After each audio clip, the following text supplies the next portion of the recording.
ኢትዮጵያ የታሪክ ማህደር፣ የሚስጥራት ምድር፣ በሰሜን ሸዋ ገደላማ ተራሮች መካከል የሰው ልጅ ጥበብና መለኮታዊ ኃይል የተገናኙበት አንድ ስፍራ አለ፣ ደብረ ሊባኖስ።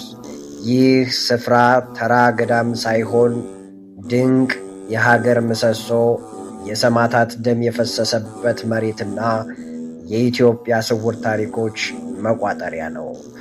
ዛሬ በዚህ ቪዲዮ አብረን ስንቆይ ጥልቅ ጉዟችን ስለዚህ ቅድስት ቦታ 22 አስገራሚ ስውር ሐቆችን አንድ ባንድ እናያለን። የመጨረሻውንና 22ኛውን ስውር ሐቅ ስትሰሙ ለማመን ይከብዳል። እናም አዳዲስ የቻናላችን ቤተሰቦች ሰብስክራይብ፣ ላይክ እና ሼር እያደረጋችሁ ተከተሉ። ክፍል 1 ጥንታዊ ስምና ትንቢታዊ አመሰራረት። አንደኛው ስውር ሐቅ ደብረ አስቦ የቀደመው ምስጢር። ከ13ኛው ክፍለ ዘመን በፊት ይህ ቦታ ደብረ አስቦ ይባል ነበር። አስቦ ማለት ማሰቢያ ወይም የጥበብ መገኛ እንደሆነ ይነገራል። ነገር ግን በአቡነ ተክለ ሃይማኖት አማካኝነት ስሙ ወደ ደብረ ሊባኖስ ተቀየረ። ይህ ስያሜ እንዲሁ የመጣ አይደለም።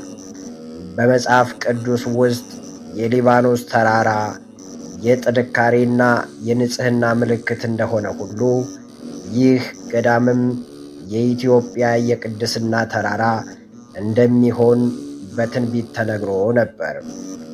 ሁለተኛው ስውር ሐቅ የኢትዮጵያ ቫቲካን። ደብረ ሊባኖስ የኢትዮጵያ ኦርቶዶክስ ተዋሕዶ ቤተ ክርስቲያን አስተዳደራዊ ልብ ናት። የገዳሙ የበላይ ጠባቂ እጨጌ የሚባለውን ታላቅ ማዕረግ ይይዛሉ። ይህ ማዕረግ ከሃይማኖታዊ ስልጣን ባለፈ በሀገሪቱ ፖለቲካና አንድነት ላይ ለዘመናት ትልቅ ተጽዕኖ ሊያሳድር ችሏል። ክፍል 2 የአቡነ ተክለ ሃይማኖት ስውር ሕይወት። ሦስተኛው ስውር ሐቅ የ7 ዓመት ጸሎትና የተሰበረው እግር።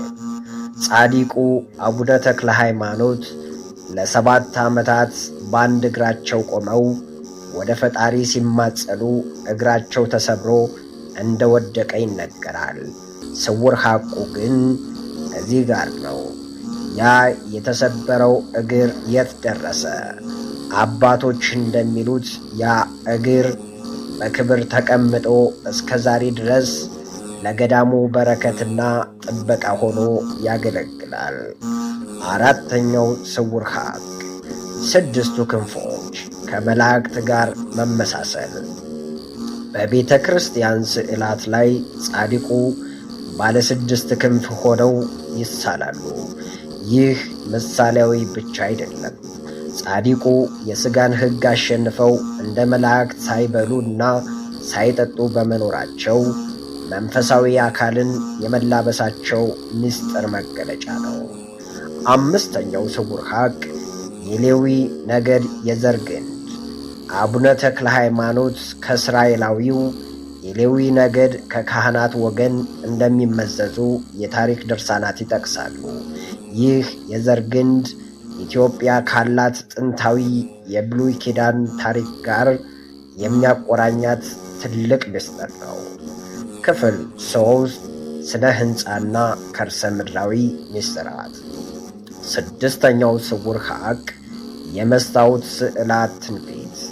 አሁን ያለው ቤተ ክርስቲያን በመስኮቶቹ ላይ አስደናቂ ስቴንድ ግላስ ስዕላት አሉት።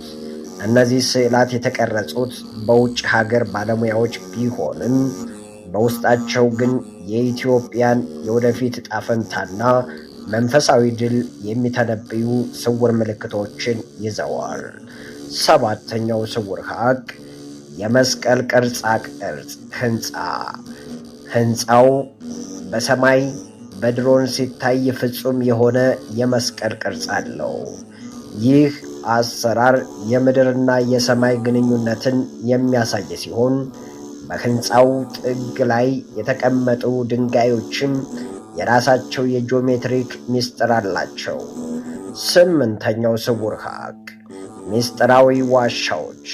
ከገዳሙ በታች ያሉት ዋሻዎች እስከ አባይ ወንዝ አልፎም እስከ ጣና ድረስ የሚዘልቁ የመሬት ውስጥ መንገዶች እንዳሉ ይነገራል። እነዚህ መንገዶች በጥንት ዘመን መነኮሳቱ ንዋየ ቅድሳትን ከወራሪ ለመጠበቅ ይጠቀሙባቸው ነበር። ክፍል 4 የሰማዕታት ደምና የግራዚያኒ ፍርሃት። ዘጠነኛው ስውር ሀቅ የ1929 ጭፍጨፋ ስፋት። ፋሺስት ኢጣሊያ በግራዚያኒ ትዕዛዝ በገዳሙ ላይ የፈጸመችው ግፍ በታሪክ ታይቶ የማይታወቅ ነው። ከ2000 በላይ መነኮሳትና ዲያቆናት በአንድ ቀን ተጨፍጭፈዋል። ይህ የሆነው ጣሊያኖች ኢትዮጵያን ለማሸነፍ መጀመሪያ ደብረ ሊባኖስን ማጥፋት አለብን ብለው ስለሚያምኑ ነበር። አስረኛው ስውር ሀቅ የድንጋዮች ምስክርነት። ዛሬም ድረስ በገዳሙ ዙሪያ ባሉ ድንጋዮች ላይ የሰማዕታቱ ደም አሻራ እንዳለ አባቶች ይመሰክራሉ።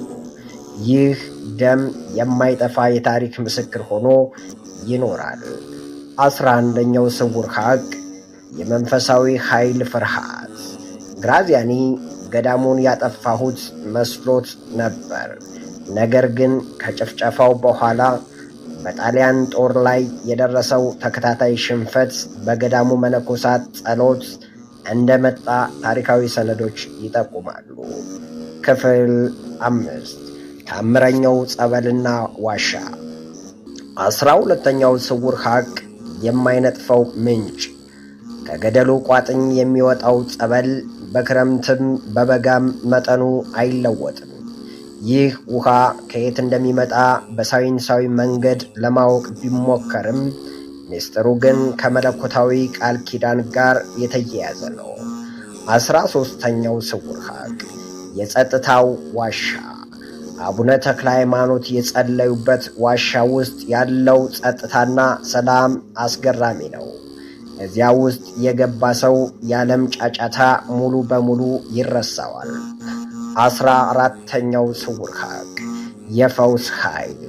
ይህ ጸበል በሳይንስ የማይታከሙ በሽታዎችን የመፈወስ ኃይል እንዳለው በሺዎች የሚቆጠሩ ሰዎች ይመሰክራሉ።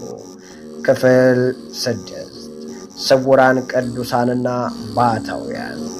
15ኛው ስውር ሀቅ ስውራን መነኮሳት።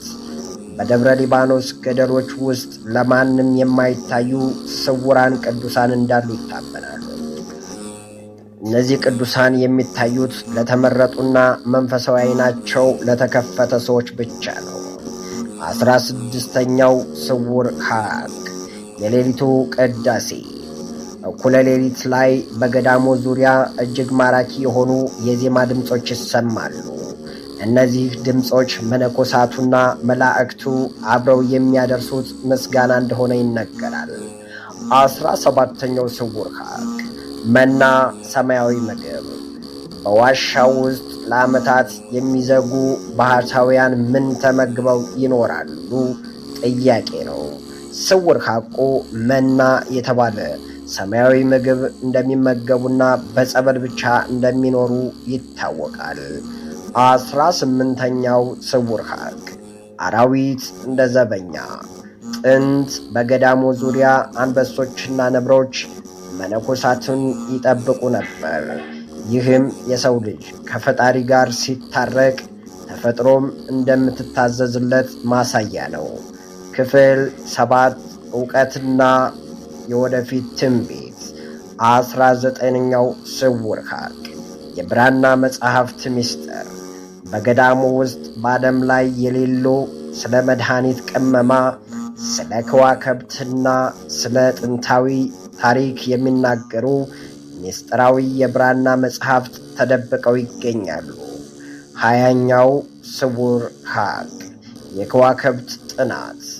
የደብረ ሊባኖስ ሊቃውንት የሰማይ አካላትን እንቅስቃሴ በማጥናት ዘመናትን ቀድመው የማወቅ ጥበብ ነበራቸው። 21ኛው ስውር ሀቅ የግዕዝ ቋንቋ ሕይወት። ግዕዝ ቋንቋ ሳይሞትና ሳይበረዝ እስከ ዛሬ የቆየው በዚህ ገዳም ውስጥ በሚደረገው ጥልቅ የትምህርት ስርዓት ነው። 22ኛውና የመጨረሻው ስውር ሀቅ አስገራሚው ይህ እውነታ የኢትዮጵያ ትንሣኤ። በመጨረሻም ደብረ ሊባኖስ የኢትዮጵያ ትንሣኤ የሚበሰርባት ቦታ እንደሆነች ይነገራል። ሀገሪቱ በጭንቅ ውስጥ ስትሆን መፍትሄው የሚመጣው ከነዚህ ቅዱሳን ተራሮች ጸሎት እንደሆነ ይታመናል። የስውር ሀቃችን ማጠቃለያ ደብረ ሊባኖስን ስንጎበኝ ተራራውን ብቻ ሳይሆን የሀገራችን ነፍስ ነው የምንዳስሰው። እነዚህ 22 ሀቆች የገዳሙን ታላቅነት በከፊል ይነግሩናል። ይህ ድንቅ ስፍራ መጠበቅና ታሪኩን ለዓለም ማሳወቅ የሁላችንም ድርሻ ነው። እንዲህ አይነት ዓለም በውል የማያውቃቸው እውነታዎች እንዲደርሷችሁ ላይክ በማድረግ በታሪኩ ላይ ያላችሁን አስተያየት በኮሜንት አስፍሩልኝ። በሚቀጥለው ቪዲዮ እስከምንገናኝ ድረስ ሰላምና ጤና ከሁላችን ጋር ይሁን። ሀገራችን ኢትዮጵያ ለዘላለም ትኖር።